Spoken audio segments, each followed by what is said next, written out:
Rink Wide Vancouver. Pre-game, post-game, every game presented by Bodog. From sports odds to free casino games, make a play at bodog.net. Wadden and J-Pat here with you once again as the Stanley Cup Playoffs continue to roll on, J-Pat, and the offseason rolls on here for the Canucks. And it seems like every single day we get little pieces of information from the Canucks. I like that. It keeps us busy, of course. But the Abbotsford Canucks season has now come to a close. Locker clean out for them. End of year meetings, all of that. We heard from Ryan Johnson yesterday. We'll hear some quotes from him to start, but we talked about it yesterday, just as a whole, how big the Abbotsford AHL affiliate has been for the Canucks. But not only that, like as I hear Ryan Johnson speak and, rave about the Sedins and just the whole, everything that's sort of come together with this AHL franchise, like I feel like they've really turned a corner as an organization in terms of, having all their ducks in a row, if you will. Always felt like Utica was just so far away. And now it just feels like they're sort of part of the family, if you will. Yeah, I think that's probably a pretty good explanation, actually, or a good way to describe it, that when they were in Utica, and you used to hear the players themselves would say, like, we didn't know if anybody from Vancouver was coming in, if anybody from Vancouver was in the building on a given night. You just kind of kept your head down and did your thing and hoped that people were paying attention. But here in Abbotsford, we saw it all the time, whether it was Patrick Alvin, Emily Castengay, Rick Tocchet at the end of the season made at least one trip out to Abbotsford. The Sedins on the ground there, taking part in practices, so working with players, but watching games, evaluating, and Cami Granato, on and on it goes. I just think for a prospect, you just want to believe that you're going to get an opportunity, that if you play hard, you do the right things, you play the way they want, you want to believe that you're going to get a shot. And I think in Utica, obviously Ryan Johnson was their hands-on, the coaching staff, all those types of things, but I can understand a little bit of the frustration on the players' front that they just didn't really know if they were being watched closely and properly by the organization. And as we know, Utica didn't produce an awful lot of players for the Vancouver Canucks, produced way more coaches with Travis Green and Nolan Baumgartner and Jason King. Obviously, Thatcher Demko came through there. But other than that, really hit and miss when it came to graduating guys from the American Hockey League to the NHL through the Canucks system. Now, they still got work to do in Abbotsford. I don't want to oversell this at all, but they have turned the roster over. They've gotten younger out there. They add an Atu Ratu at the trade deadline in the Horvat deal. Linus Karlsson looks like a guy that's going to knock on the door. Archie Baines, we saw all those defensemen, some of them, are veterans by AHL standards, but they got their opportunity when Canucks ran into injury problems at the NHL level. It's just a better environment. And speaking of that environment, the buy-in from the Fraser Valley, the game that I got to, game 3, people were into it. I think more than anything, it's their team now, right? I think the Fraser Valley, like people of Abbotsford and the surrounding communities, like they believe that that's their team. Yeah. And then an hour down the highway, you've got the big league club. And so it's just this integration that is there and feels so much more natural than having your farm system on the other side of the continent. I like how you brought up the fact that there was coaches that were groomed through there, maybe not necessarily players that were developed through Utica. Of course, Thatcher Demko being the outlier there. But now we're starting to see not only the players that are starting to, sort of find their way through Abbotsford and hopefully up into Vancouver, but perhaps in the front office too. When you hear Ryan Johnson speak, do you not hear a guy that perhaps is on a trajectory to be an NHL GM? Yeah, he is highly regarded in hockey circles. I think he's highly regarded internally by the Vancouver Canucks. Now, anytime you mention that, people are like, yeah, but what's he done? Look, my dealings with RJ have been terrific. I have always found him to be an engaging guy, pretty honest and available, all those types of things. I think he's got a sharp hockey mind. Man, he's invested, spent time in Utica, now spending time on the ground in Abbotsford. And so, yeah, I think when the time is right, and whether it's in the Canuck organization or there's another team that comes sniffing around. I remember last year, ESPN in the offseason wrote a story of people to keep an eye on in hockey, and he was on the list, and I think rightly so. I think he has proven to be a pretty astute judge of talent. Again, has the Canuck farm system under his watch graduated a lot of players? No. Is that his fault? No. Most of their high-end first-rounders have bypassed the American Hockey League entirely, and this has been the issue, that there hasn't been a whole lot in the pipeline, but they're starting to address that. And the new management group, from day one, they knew that what the Canucks were doing with player development, with the farm team, it wasn't good enough. And so they have taken steps to address it. And we've said it before. I'll say it again. I think Jeremy Colleton was a masterstroke by the organization. So I think they've got a NHL coach who's coaching at the American Hockey League level as he tries to work his way back up to the big leagues. And then around that, just the infrastructure, the player development, the things that they're now making available, the resources for these teams, or for these players, they've got everything that they can want. And so then it's on them to use those things properly to try to, build their careers to the point where they're knocking on the door of getting that call that they all want, and that is to the National Hockey League. Yeah, and speaking of having everything at your fingertips, you've also got the Sedins there as well when it comes to player development. Let's hear from Ryan Johnson as he raved about having the Twins a part of Abbotsford this year. I can't tell you how fortunate I feel and how personal they take the future of this organization.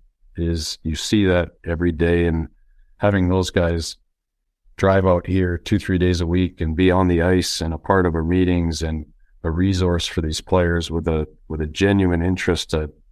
I had so much fun watching them have fun, working with a really young team and a young group. And yeah, it was a huge part of, I think, our growth and our environment here. And when you got young players that realize you get two, recently but Hall of Famers that care that much about these players and the future of the organization, that resonates huge with these guys. The little conversations and things that they talk about post-practice or in the gym or around with these guys, it means a lot. And not just because they were great players, because they're great people, and they care that much about this group and the organization. And like I said, I feel incredibly fortunate to have them being a part of our team here. I really respect the process that they're taking to get to where they are as well. They're just completely taking their time. But not only that, like, they are in the trenches, if you will, in player development. Like, some people would say, oh, well, they're destined to be the next GM of the team. They're the Sedins, of course, but they're not necessarily taking that path. They're taking the long way. They want to really, like I said, be in the trenches with these players and get there from the ground up. Yeah, sort of forgotten a little bit that when they decided that they wanted to get back into hockey, I mean, they retired in 2018, stepped away, did some of their ultra marathon running and those types of things, and spent a little family time. And then they decided collectively that they wanted to get back into hockey. Remember last year, they basically just shadowed the front office, and it was Jim Benning and John Weisbrod at the time. And then they were ousted, and in came Rutherford and Alvin. And so for the first year back in the business of hockey, those guys were sitting in, front office meetings, scouting meetings, and those types of things. And I don't know if it was their doing that they decided that, what, meetings aren't really for us. This isn't ultimately where we think we can best impact the organization. I don't know if their voices weren't heard. Whatever the case, it was late May last year that the Vancouver Canucks restructured their player personnel department. And that's where the Sedins essentially became part of that player development pipeline. And so you would see them some days they'd be working at Rogers Arena with the big league team. But as you heard Ryan Johnson, 2 or 3 days a week, that's an investment. Like, these guys don't need to be in the American Hockey League. They didn't want to be, but clearly they want to be. And so it has to start there, with their investment. And it sounds like they were all in. And I just think how cool for a guy like, Linus Karlsson comes over from Sweden to North America, doesn't know anybody. There's language issues, those types of things. You look up and Daniel and Henrik, like these Hall of Famers, these icons, are there to be a resource for you. Same with Nils Höglander. Like, Höglander wanted to be in the NHL, but it sounds by all accounts like he accepted the assignment to the American Hockey League. But you've got Daniel and Henrik there as a sounding board. If you need a little pep talk or if you got questions, Arshdeep Bains, first year as a pro, grew up in the Lower Mainland watching the Sedins, and now in his first year as a professional hockey player, he's got these two guys there on the ice, teaching them little tricks of the trade. I can't imagine that I can't speak to all of the American Hockey League teams, but pretty safe bet that there aren't NHL or Hockey Hall of Famers, working day in, day out with American Hockey League players. And that's why I say Jeremy Colleton as an NHL head coach, but in the AHL, and then you got the Sedins down there. They're surrounding their prospects with some pretty good people. And you heard Ryan Johnson say, like, it's not just that they're great hockey players, they're great people. And so they bring that every day. And I think it's pretty cool that the Sedins sit in on, scouting sessions in the film room, that they're in the gym with these guys. But most importantly, they're out there on the ice. And we heard about, after practice with a Vasily Podkolzin or whomever.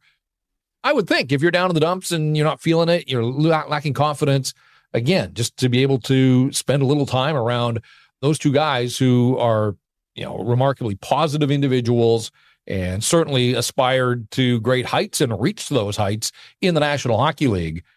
Pretty cool to have those guys on board for the Vancouver/Abbotsford Canucks. Yeah, Archie Bains would have been 10 years old in 2011, right? So you can imagine that he was probably pretty invested when it came to the Vancouver Canucks, the Surrey product. First year pro for him, 38 points in 66 games, 13 of those were goals. Of course, he led the WHL in scoring back in 21-22 with 112 points in 68 games. Ryan Johnson was asked about the growth of Archie Bains in his first year as a pro. Well, what an incredible story with Bainsy, of him coming in with the accolades that he did, and having us kind of communicate to him that we're going to have you produce, hopefully by the end of the year, at the same level you were. We're just going to strip you down completely, rebuild you. You're going to find a complete different way to produce the same way you did in junior. A lot of kids would look at you and tell you you're crazy and say, I got this, I know what I'm doing. But Bainsy was vulnerable to it.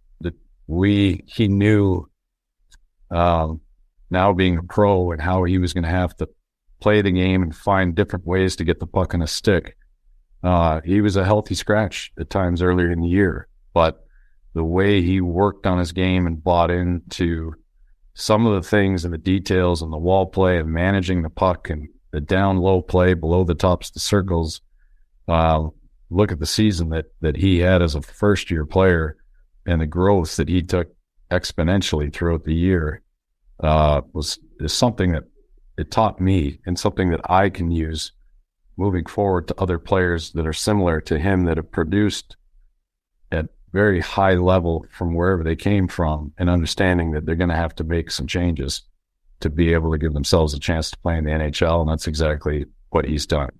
Yeah, and it's not a new story, somebody that gets a ton of points and then has to adjust their game in the NHL. But, for someone like Archie Bains, to hear that from your general manager, that's got to give you a lot of confidence going into year two as a pro. Yeah, and that was one of my takeaways from the game that I went to, game 3 of that series against Calgary, was they're protecting a 1-goal lead in the final minute, and Archie Bains is out there. Yeah. Just spoke to the trust that Jeremy Colleton had in him, and the body of work over the course of the year had led to him being put in that kind of position. But I love that clip about basically stripping him down, because you're right. For him, as a 20-year-old overager in his final year in the Western Hockey League, we've seen a ton of guys just light up the Western Hockey League. That doesn't always translate to success elsewhere. You're beating up on 16 and 17, 18-year-olds on a regular basis. Now you're turning pro and you're playing against guys that, in some cases are in the NHL, part-time NHL, close to getting to the National Hockey League, whatever the case. Like this is what they do for a living, and guys that are just physically stronger. And for him to accept that, Ryan Johnson and the coaching staff, they understood that, there were parts of his game that they liked, but there were also things that he was going to have to do differently. And it sounded like he was a sponge, wanted to be part of that transformation. And again, I think, I don't know that at star level, I don't want people to sort of overhype this guy, but I do think that he projects as a player that's going to make it. He's just one of those guys that I don't think is going to take no for an answer. And he'll play in the National Hockey League. Will he have a long career? Will he be a full-timer? I don't know. But I think as early as next year, it would not surprise me if he gets the call and we see him play some games in the National Hockey League. I like this one from Ryan Johnson as well, because he talked about Christian Wolanin, and we've talked about how pro scouting was basically something that the Canucks really lacked. They're very poor in that department for years, and starting to sort of get themselves back on track. And Ryan Johnson referenced the fact that Christian Wolanin, of course, played at the University of North Dakota, knew him from there, knew the coaching staff, just thought he needed a different shot somewhere else. clearly that shot worked out for Wolanin this year, considering he took home some hardware in the AHL, got himself back into the NHL as well. Here's Ryan Johnson with high praise for Christian Wolanin. I knew the player type and that we didn't have that type of player in the organization. I knew he was misunderstood.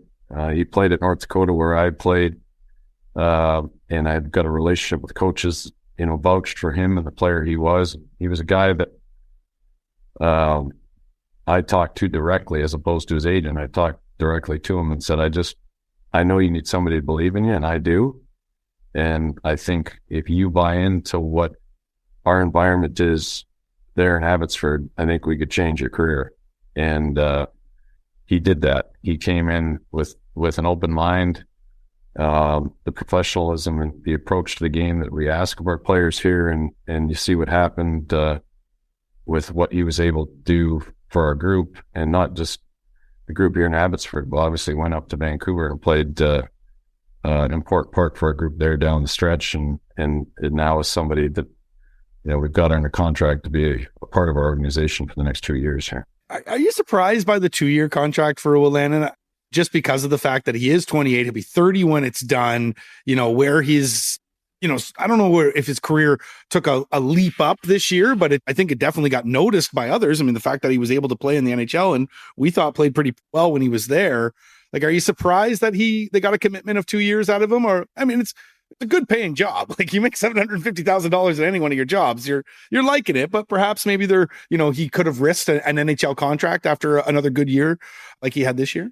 Yeah, I think the surprise for me was that he didn't seem to want to shop himself on the open market, that clearly he liked what they had in Abbotsford, the opportunity. So many of these guys, they want an opportunity. They want to believe that if they play well, that there's an opportunity. And there was for Christian Wolanin. And so, I think a couple of years gives him some security that way. I mean, he's been a bit of a hockey nomad, bouncing around, trying to find his place. And then to hear Ryan Johnson, the personal touch doesn't go through the agent, goes directly to the player. I believe in you. If you come here and do this, we think that you can reach this level. Guy was the American Hockey League Defender of the Year, and he didn't play in the AHL after February 15th. So it really was an incredible season. And I think at the very least for the Canucks, there isn't risk here because the contract is manageable, that, if it's buried in the American Hockey League, it's not counting against the NHL salary cap. But this is a high character individual, an achiever, obviously, but you want those kind of guys in your organization for 2 years. So I don't think there's any risk for the Vancouver Canucks. At the very least, he stays in Abbotsford for 2 years and can be a mentor. I think it's valuable to have guys that, have the right attitude. You don't want fading pros, taking up roster spots on your American Hockey League team that are kind of miserable and angry that their career is coming to an end. And Wolanin's not that guy at all. I got 16 games at the NHL level. Wouldn't surprise me with the cap crunch the Canucks are in if, he gets that many or more. Mobile, plays the game, defends with his feet. His skating is pretty good, has the offensive chops. So I can see why the Canucks wanted to commit to him for a couple of years. I think the question was, is he going to take this body of work as the American Hockey League Defenseman of the Year and shop himself on the open market? And I'm not suggesting for a sec that he would have been able to break the bank, but there's 32 teams in the National Hockey League.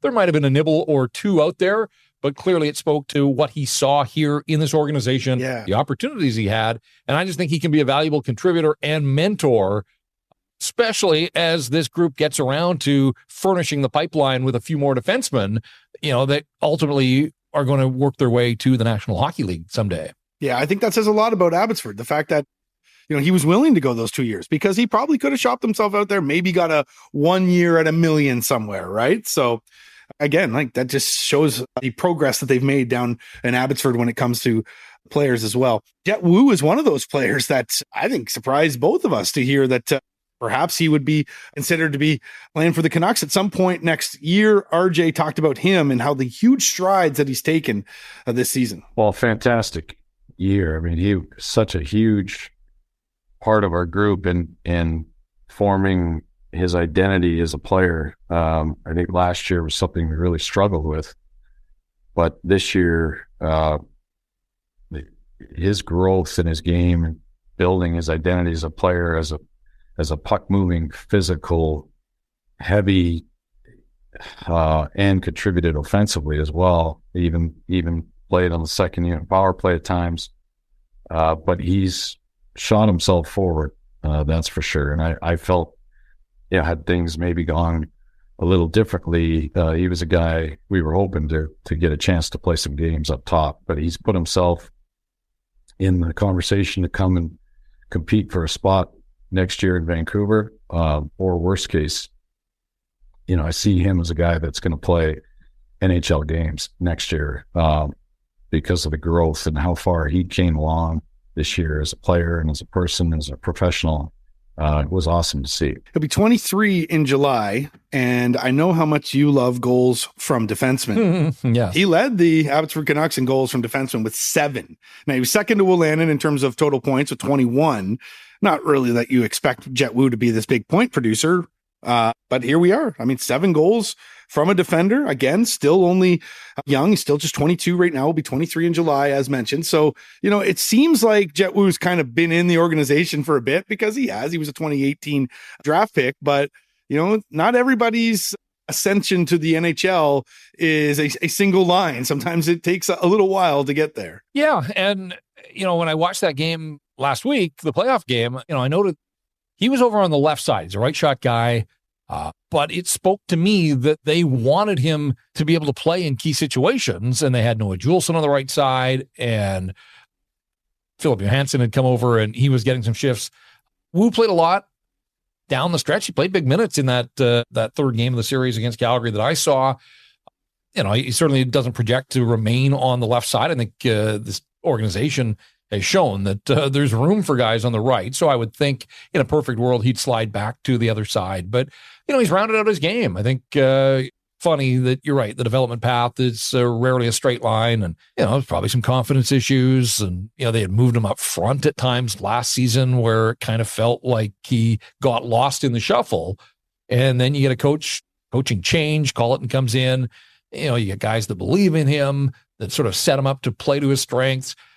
He's a big physical guy. And I remember telling you that, there was just scrums after every whistle at the AHL level. And he's involved in a lot of them. He takes no crap. And again, I think the Canucks, they need some of that. So look, I don't expect that he's going to make this team out of training camp next year, but to hear Ryan Johnson will have some say. I mean, when the organization is looking for guys that deserve a call up, have earned that opportunity, it sounds like Jet Wu has put himself back into being a legitimate prospect for the Vancouver Canucks. And so I'll admit, it kind of felt like he was, drifting a little, right? Yeah. And good for him. Good for him. It sounds like he's put himself back on the path to someday getting an opportunity in the National Hockey League. Yeah, let's keep in mind too, a 37th overall pick, right? A second rounder back in 2018. And there was a lot of people that were high on Jet Wu early, but you're right. I was blown away when I heard that he was having quite the season there. And not only that, might perhaps be able to get a sniff in the NHL. Lastly, Vasily Podkolzin, of course, was down in Abbotsford, did not play during the playoffs. Here's Ryan Johnson, who says that he was close, just wasn't able to get in there. Yeah, I mean, he was getting closer. I don't want to say he was close. Obviously, we would have loved to have him experience what our other players went through. I mean, if you watch what even Niels Hoglander, how much he developed as a player and as a person from when he came to us to what he experienced in playoff hockey, and how hard it was, and the nastiness and the compete and the fight. I would have loved to have Pods experience that as well, because I think what Niels went through is going to change the trajectory of his career. And it would have been outstanding for Pods to have that experience as well. But is what it is. It's not, injuries and injury. There's nothing we could really do about it. But he'll be, I think, even him being around and watching these guys battle and fight will, have Pods have a different outlook heading into the summer. And obviously, expect big things from him coming into training camp. Should we be concerned about the numbers down in Abbotsford with Vasily Podkolzin? Just the 18 points in 28 games, scored 7 goals. Yeah, I think, this isn't me being alarmist, but this was a pretty bad year for Vasily Podkolzin judged against what he did as a rookie in the National Hockey League with the 14 goals and the way that he finished with such a flourish. And he thought, all right, like this is the guy. If he picks up where he left off, look out. And then it just didn't happen. And we knew that there were confidence issues. We know that the coaching staff didn't have a lot of confidence in him when he played. He was just kind of out there. He wasn't accomplishing much. So it wasn't a surprise that he got sent down to the minors. And yeah, you would have liked him to have been able to assert himself a little bit more. Came back up after the All-Star break. There were moments, but really there wasn't a whole lot to his game and certainly not much in the way of individual statistics. And then he, I still don't know if he jammed his hand or he was skating with Abbotsford, but as Ryan Johnson said, he was getting closer, but he said he didn't want to oversell it there. So it didn't sound like it was touch and go, that it was going to take a little bit more time. So it's disappointing because not only could they have used him, absolutely, they could have used him in playoff hockey. You remember last year he got sent down and they lost those 2 games in Bakersfield and they were done. And he was probably like, what? Playoffs go? What happened? Spends all year in the National Hockey League and then gets sent to the AHL, and the playoffs lasted 2 games. So, yeah, like, again, this organization cannot afford to whiff on a guy that was the 10th overall pick. Like, there's just so much importance for him to develop, for them to develop him. But, they missed on Vertanen and they missed on Ulevy. How is this team going to move forward if there's more misses than hits in the top 10 of the draft? And, that's kind of where they are. Obviously, Pettersson and Hughes have emerged as stars, but it's not enough to just have those 2 guys. Like, you need that talent from the top end of the draft. And so here they are again, back in fairly familiar surroundings, going to pick 11th this time if they hold on to the draft. Like, they need Podkolzin, they need Lekaramäki, obviously, and then they're going to need whoever they get in this year's first round. But whoever this year is probably a couple of years away. And that's the downside, is that this team is trying to move forward. It's trying to progress. It's trying to get better. And boy, it feels like they are banking on a ton of improvement from within. How much more does Pettersson and Hughes have to give? I don't know. Not a lot. I mean, when you look at where their numbers are, they can't, they're not going to up their individual output by 25%. There's not that kind of room to grow, but there is room for a guy like Vasily Podkolzin, and damn, they need him to look a whole lot more like he did in his rookie season than the player that we saw this past year when he gets back to training camp in the fall. Höglander, Podkolzin, where do you expect both of them to play next year to start the season? I think Podkolzin is going to get every opportunity to be back in the National Hockey League, but so much of it's on him. Höglander, I don't know. I don't know. It feels like the Canucks are going to have to bite a bullet here and attach something to move off some of these contracts. And, that first round pick shouldn't be in play in my world, but I can't sit here and say that it won't be. So for the sake of this argument, if the first rounder is a non-starter, then what other assets do the Canucks have to attack? And that's where a guy like Höglander, but this is the crazy part in all of this, is if they were able to move off Besser or Garland, either one of them, you're trying to move off those players, not because you don't like the players, you don't like the contracts, but in a perfect world, Nils Höglander would then slide right in and replace either one of those guys at a fraction of the cost, and you can probably get the same kind of output. But now we're talking about not only moving Besser or Garland, but attaching a guy like Höglander to that player. And so then who fills the hole? As an organization, how do you get better? And that is now becoming, I think, the focus of this conversation in the offseason is like, yeah, they can clear cap space, or maybe they can't, but they're going to have to. They have to be cap compliant. But how do you get better? You can't flush another season of Elias Pettersson as a star in the NHL and Quinn Hughes as a star in the National Hockey League. Like, what are we doing here? If you're just spinning your wheels, trying to move off salary, but you're not getting any better. Like, the whole idea of this thing is to improve your hockey club so that it can get back to the playoffs and then, incrementally become a contender. But the issues right now are, how do you shed salary so that the league will play next year? Because right now they're above the allowable cap commitment. Now, you're allowed to be there in the offseason and they've got some time on their hands, but like, that's project number one, is finding a way to move off some of these salaries so that you have a little bit of flexibility. But even if they move off Besser or Garland, like, yeah, it creates some cap space, but man, it doesn't create enough to basically be magicians here. So again, it brings it back to improvement from within. That's fine. You can bank on some of that and you hope that you get some of that. But ultimately, how much better does it make the Vancouver Canucks as a hockey club if their only route to improvement is improvement from within?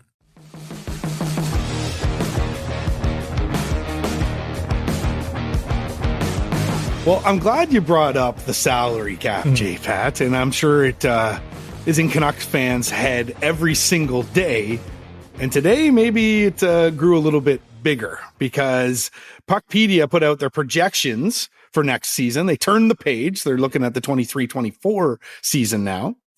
Projected cap at $83.5 million. The Canucks are close to $1.6 million over the cap to start the season right now, J-Pat. It's them and the Tampa Bay. And the Tampa Bay Lightning have $400,000 of cap space. Right. The Canucks are negative minus 1 point. It's like 593, something like that. So the Canucks are $2 million more than the next closest team in terms of cap commitments and allocations for next season already. They're the only team that's above the ceiling. And again, you can be there in the offseason, but they have $2 million more in cap commitments than the Tampa Lightning. And that just, again, I don't know if it's the optics of it. Like, I think we all knew that they're in salary cap hell, but the minute Puckpedia posted that and you just thought like, oh my God, like the challenges that it really was a slap in the face, a reality check. And this is the reality of Patrick Allvin and the Canucks front office. And so, for more than a year now, we've been talking about, is it going to be Besser? Is it going to be Garland? Is it, is there a way that they could move off Tyler Myers? And a year has passed, and those three guys and their contracts are all still part of the Canucks. Yes, they moved Bo Horvat and the contract that they couldn't afford to give their former captain, but they didn't create any cap space there because they took back Anthony Beauvillier and the $4 million that he's owed, and then they took the first-round pick and turned that into Philip Hronek, who, making $4 and change this year, but this is the final year of his deal. And then you're looking at, you've traded for him. I assume that they're going to want to sign him long-term. You're going to eat up UFA years for Philip Hronek. All of a sudden, now Beauvillier, who knows what his future is in Vancouver, but, he's $4 million. Hronek's at 4 and change. That's essentially Bo Horvat money right there. So they didn't affect any cost savings, didn't clear up any cap space whatsoever. With the one big ticket that they did have, like they would have been better off just taking back the first rounder and Atu, and it might have looked underwhelming, but in the big picture, that would have created $4 million in cap space at the very least. But you got to turn around and use that $4 million though, right? So what do you know what I mean? So then you're essentially going for a Hronek type, no? Well, no, they used the first rounder from Hronek, but if they didn't bring back Anthony Beauvillier, then who knows what they do with that $4 million. Oh, sorry. You said the first round pick and Ratu. No, Beauvillier. Gotcha. Yes. Yeah, no, that makes sense. Yeah, that makes sense. The Islanders had been trying to peddle Beauvillier for months and basically found a taker in the Canucks. And when you look at the Chicago Blackhawks, the way they stripped it all down, and we're talking a lot about Blackhawks this week because of Bedard, but the Hawks didn't take back money in any of their trades. It was player after player after player out the door. That was the entire thing. Any of these teams down around the bottom of the standings, like there were fire sales just to move off players and get rid of contracts. The Canucks were the only team sort of among the bottom feeders that took on a salary like they did in Anthony Beauvillier, who was fine. Like he came in and he was better for the Canucks than he had been for the Islanders for much of the season, but better than Horvat, really. But ultimately, he's on their payroll now, and he's part of this number that gets them up over the bar for the time being. So it's going to be a challenge. And as I said, they've been trying for a year. It's been their stated goal since day one of Jim Rutherford talking about the cap cushion.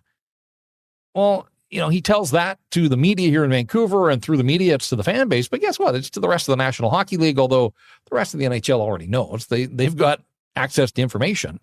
Everybody knows that the Canucks are handcuffed. And that just makes it that much tougher then.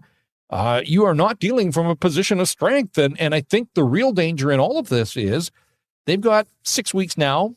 The draft lottery has established the positions. And so now it's kind of this 6-week run up to the draft in Nashville. I'm sure Patrick Allvin is trying. I mean, Frank Saravalli reported that he's making the phone calls and trying to find out the costs of moving off some of these players. Well, I assume that he's made those calls in the past as well. Like, that's his job as the general manager. I mean, I'm glad to hear that he's picking up the phone, but that's his bare minimum. And that's part of the job description of a National Hockey League GM.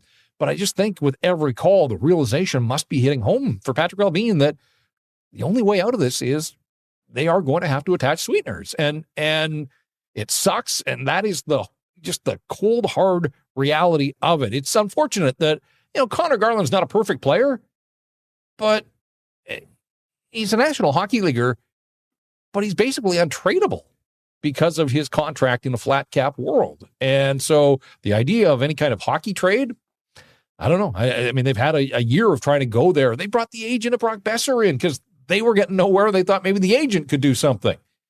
And Besser's still a Vancouver Canuck. And Tyler Myers, we know the stumbling blocks there with his bonus that's owed to him. So it really feels like Canuck fans better brace for the idea of the Canucks having to part with something to move off any of these contracts. And so that's where I come back to what I said is like, how does this team get better? Like, yeah, you can try to get your financial house in order, and that's a step, but at the same time, you got to put a product on the ice.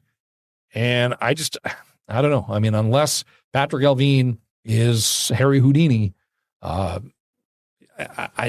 don't know how this group gets markedly better for next season, given the cap constraints that they have. What is the sweeteners that they have? Because I look at the first rounder, right? Yeah, the 11th overall pick. Yeah. And they got 2/3. They don't have a second. And a bunch of fourths. Right. So, what's a third rounder? Is that enough? And it's one of them's a Leaf, so it's like a late third rounder as well. Well, and we saw it took a second rounder to attach to Jason Dickinson, right? Like, so just keep that in mind as sort of the marketplace we're talking about. Do you have to go out and acquire a second rounder just to be able to slap it on to a play? Like, now we're talking about like the hoops and barrels and all the gymnastics that they have to do. But this brings me to this idea that, maybe one of the untapped ways is to trade back in the first round.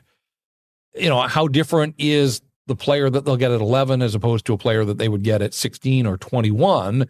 And if there is a player there that another team really covets, maybe you can move back in the first round and gain some sort of asset that then you could turn around and use. Like, I think all these things have to be open to them. Like, because you're right, they don't have their own second rounder. I don't think they should touch that first rounder, but if they get to draft week and they haven't created cap space, like free agency is a few days after the draft this year. Nobody's expecting the Canucks to be terribly active, but you can't go on record and say, we need a third line center if you don't have any money to spend. Like, how are you going to get that third line center? So I think the reality is that they're probably just going to have to swap for somebody else's what they don't like, what they don't want. Well, right? And that's where I've said, like, the idea of trading Brock Besser, finding a team that has another guy making $6 million for 1 year, and maybe it's a player that another team has soured on. The other team might look and say, hey, change of scenery, Brock Besser, it's 2 more years at $6 million. So it's really a wash this year, but perhaps we're getting the better player out of this that is worth the roll of the dice. If it's a team that has some salary cap flexibility, maybe a team like that says, all right, we'll offload a guy. So you're not recognizing any savings in the first year, but you're getting a guy that can play in the National Hockey League, essentially, give you what Brock Besser was giving you. Maybe you can find a third line center that way who's overpriced somewhere else. And for a year at the very least, he comes in and plays for the Canucks. And then at least you're getting off the second year of Besser's contract. Like, I wonder if that kind of trade would present itself to the Vancouver Canucks. I see that kind of trade taking away one of those third round picks. If you were going to do that and a team's going to take on that extra year, like, they're going to sit there and go, well, we need a sweetener. And I think at that point, that third round pick could be useful, right? And maybe one of those fours, who knows? But yeah, I think that's really what they have to look at right now, is just sort of trying to take on what somebody else doesn't want. The problem, though, is the fact that Besser's a winger, right? And you just, at that price, wingers at that price that don't produce, they don't have a whole heck of a lot of value. Right. And this is where I come back. It's funny, in sort of my quiet moments, I come back to the fact that as much as people can say, and even this management group can say, we inherited this mess from the previous regime. That's fine. You can say that all you want. But one of the first moves that this management group made a year ago was recommitting to Brock Besser. This contract for Brock Besser is on their watch. Mikheyev too, right? Like, and that's the other part of that equation is, in hindsight, this management group would have been way better off thanking Brock Besser for his services and wishing him well and letting him walk. And I know for some it's unfathomable to even think of the idea of basically just washing your hands of Brock Besser and walking away. But you have to frame it differently. And it's yes, you're detaching a player that was a first-round pick and had some early success, but that would have created $6.5 million in cap space for each of the next 3 seasons. And so I know that they ultimately, there was compassionate grounds, and they thought that after the struggles of dealing with his father's passing that, he would be free up in his mind to hit the ground running this season. And obviously that didn't happen.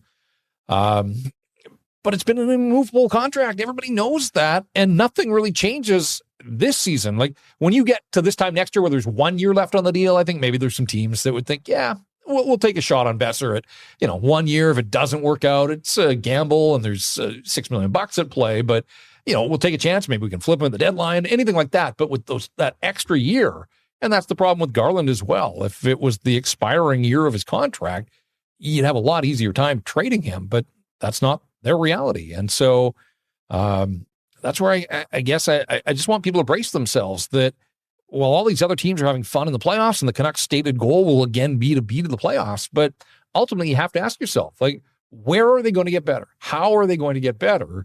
And you're banking on full health from all of your players, and that never happens either because it's a rough and tumble sport and injuries happen and those types of things. So it does feel to me now like it's a question, it's a game of chicken, and it's when is this Canucks management group willing to just bite the bullet and say, yeah, it sucks, but this is the only way out for, to move off these contracts is to apply a sweetener. And then to your point, what is the sweetener? What do they have to work with? Is it the first rounder? Does a third rounder do much for you? Do you have to, manipulate the system a little bit to go and find a second round pick that you can attach as a sweetener? Or is it Nils Höglander? Is it Vasily Podkolzin? Is it, that's a lot of hoops if they have to go and acquire it. Well, let me ask you this then. I'll have an Ask J-Pat here. Yeah. Do you think for everything you just laid out there, because these players aren't stupid, they can look at the landscape and understand where things are headed and, the sort of hurdles that a team has to get over to improve. Do you think that perhaps this might hinder Elias Pettersson in an extension? It's possible. I mean, if he doesn't see any indication that this team is going to be able to make significant strides, he doesn't have to rush into anything. Now, the flip side of that is if they put a deal in front of him, a max deal or whatever, and he says, hey, I can sign off on this and guarantee myself $100 million. But what if there's 2 years of sort of what they're still in right now, the muck, if you will? Yeah. Hey, listen, like we need 2 years to get 5 in the fall, so that'll be his 25 and 26-year-old seasons. And then basically you're where Bo Horvat was, that, you put in years of service and got nothing in return and not a sniff of the playoffs and all those types of things. So, yeah, I think it's going to be difficult negotiation, not just on the dollars and the term and everything else, but yeah, like how do they lay out this plan and this vision that's going to make Elias Pettersson and his camp sit up and, yeah, like absolutely, give me the pen now. I want to sign. Yeah. I don't know. And just to bring the conversation back to Puckpedia and the salary structures that they have posted today. So the Canucks are over the limit. They're the only team. We said that Tampa is within $400,000. If you sort in reverse and look at who's got the most cap space, the New Jersey Devils have the third most cap space. The Devils are in the playoffs. I know that's not going well for them in the second round, but they have established stars already, young stars. This team's just getting started in its competitive window. They add Luke Hughes for these playoffs. They've got Simon Nemec, the second overall pick from last year's draft, hasn't touched the NHL yet, and they've got more salary cap space than all but 2 teams in the National Hockey League. If you're the Canucks, how do you compete with that? Carolina looks like it's on its way to the Final Four at the very least, and maybe the Stanley Cup. There are only 4 teams that have more cap space than the Carolina Hurricanes. And we know that they don't spend to the limit, that they've got some internal salary cap issues, but they have the flexibility that we've seen. Like Max Pacioretty got hurt, and that's unfortunate, but they were ready to pounce on an incredible player because they had that cap flexibility that the Canucks can only dream of.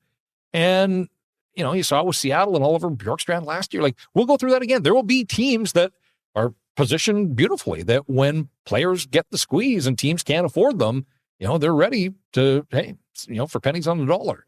And so all these other teams are going to continue to get better and find way. Like, that's an avenue that is just not available to the Vancouver Canucks. And I come back to this issue of improvement, and you're banking on improvement from within because that's all you can do, really. Again, unless you can pull a rabbit out of the hat here. So, it's not just the top end of the salary scale. Look at the bottom and look at the teams that they've got the wriggle room, they've got the flexibility, and they're going to put themselves in position to pounce. New Jersey and Carolina are two of the teams that are still playing in the playoffs, and they are two of the best positioned teams based on the salary cap, and that has to be a concern to the Vancouver Canucks as well. Rink-wide Vancouver is presented by Bodog, free casino games, sports, odds, and poker tips. Make a play today. They're playing in the Stanley Cup Playoffs. Such a weird postseason right now. Like, just the dramatic games after one another, like, New Jersey, that is, gets themselves a W and then gets pasted 6-1 after that. Dallas loses big to the Kraken. Then they follow it up with a big win over Seattle on the road. I mean, with the Leafs down 0-3 as well, when everybody thought perhaps they were going to be the favorite now after beating Tampa and Boston going out. Like, just such a peculiar playoff. But the Canes with a 6-1 win over the Devils, now 3-1 in the series, a 5-goal second period, J-Pat, by Carolina. And I know you're going to love this. 2 goals from defensemen. Oh, trust me, I've got a wall chart at home. No, I don't. People probably think I do, but what a crazy postseason, right? Yeah, absolutely. And Brent Burns finally got his first of the playoffs, and that was a long time coming. I always think kind of in reverse. Like, what are the Rangers thinking? The Rangers, they bow out to Jersey. Yeah. They couldn't score in 4 of those games.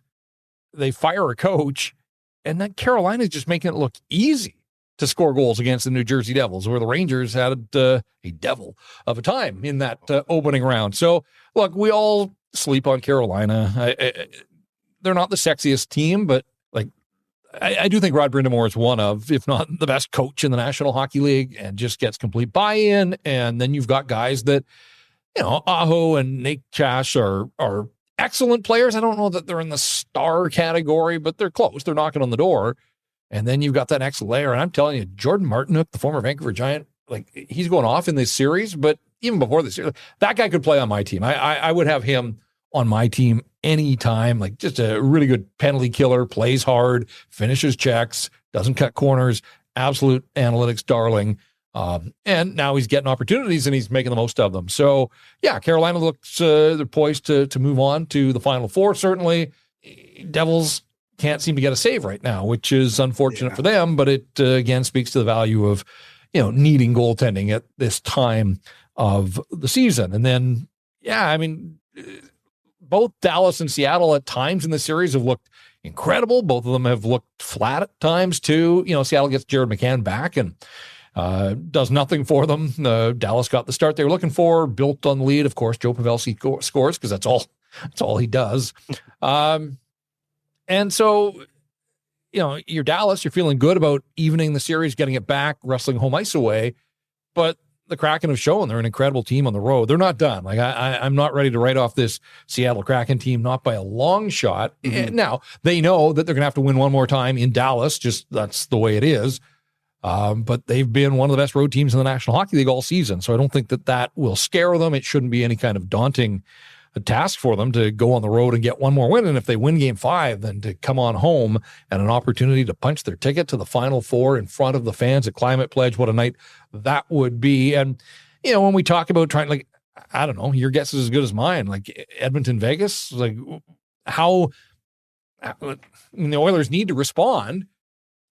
If they don't, then probably going to be a pretty short series, but it's just hard to imagine that Connor McDavid and Leon Draisaitl won't raise their game. And, Draisaitl was incredible in Game 2 of that series when they needed a response. So I would expect that Edmonton's going to bounce back and find a way to tie this series up. And Yeah, I mean, at the outset, I expected that was going to be a pretty long series, but tonight will be pretty pivotal in determining, whether it's going to be over before we thought it would, or if it quite likely will go the distance. All right, that's where my best bet's going tonight. I've got the Canadian combo tonight. Okay. The Leafs on the money line at -115. The Oilers on the money line. Check this out. The Oilers are -185 in this game. So put those together in a parlay, that's a +188. So I'm looking at that. I think the Canadian teams prevail tonight. I think the Leafs are able to extend it. I don't know if they can come back all the way from the dead, but I think they might be able to send it back to Toronto at least tonight. However, I am sort of thinking about hedging a little bit because VGK is at a +160, J-Pat. After a 5-1 win in Edmonton to take a 2-1 series lead, they are a +160 dog in this one. And I think some of that probably comes down to their goaltending. Mind you, the Oilers, their goaltending wasn't very good the other night, but Aiden Hill is now the guy. If you told me at the outset of the season that Vegas had a chance to get within a win of the Western Conference Final with Aiden Hill as their starting goaltender, it's true. I would have liked to have known the story that led to this path, but we all know it. Jonathan Quick will be the backup, apparently.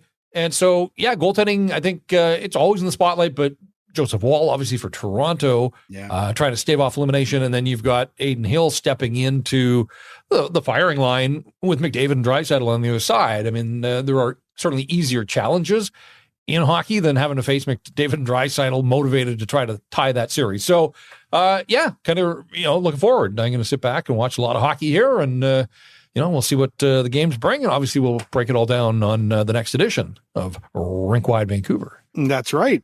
And this has been another edition of Rink Wide Vancouver presented by Bodog for Jeff Patterson. I'm Andrew Wadden. Remember, Rink Wide is the show that always scores.